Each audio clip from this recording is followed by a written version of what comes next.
High বন্ধুরা, গরমের সকালে ব্রেকফাস্ট করতে একদম ইচ্ছা করছে না। তো ভাবলাম কী করি। তো ভাবলাম ওটস তো বাড়িতে আছেই।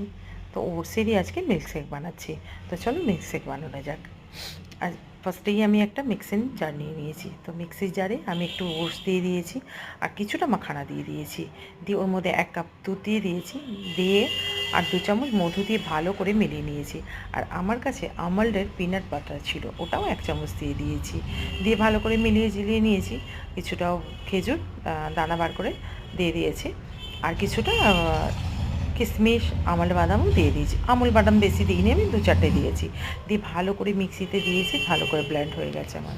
ব্লেন্ডটা হয়ে যাওয়ার পরে আমি একটা পাত্র নিয়ে নিয়েছি। ওর মধ্যে একটু ক্যারামেল সিরাপ দিয়ে দিয়েছি। দিয়ে ওই যে ব্লেন্ড করে রেখেছি আমি শেকটা, ওটা আমি দিয়ে দিয়েছি। দিয়ে আমি একটু চিয়া সিড ভিজিয়ে রেখেছিলাম, তো ওপর থেকে আমি চিয়া সিডও গার্নিশের জন্য দিয়ে দিয়েছি চিয়া সিড। দিয়ে ওপর থেকে আমি একটু রেসবেরি ছিল আমার কাছে, আমি রেসবেরিটা দিয়েছি আর কি একটু ক্যারামেল সিরাপ দিয়েছি। দিয়ে আমি না একটু ঠান্ডা করতে দিয়ে দিয়েছি ফ্রিজে। বেশ ঠান্ডা ঠান্ডা গরমের সময় সকালবেলা ভালো লাগছে না, তা বেশ ঠান্ডা হয়ে গেলে একটু ভালো লাগবে। তো আমার মিল্কশেকটা যদি ভালো লাগে তো প্লিজ একটা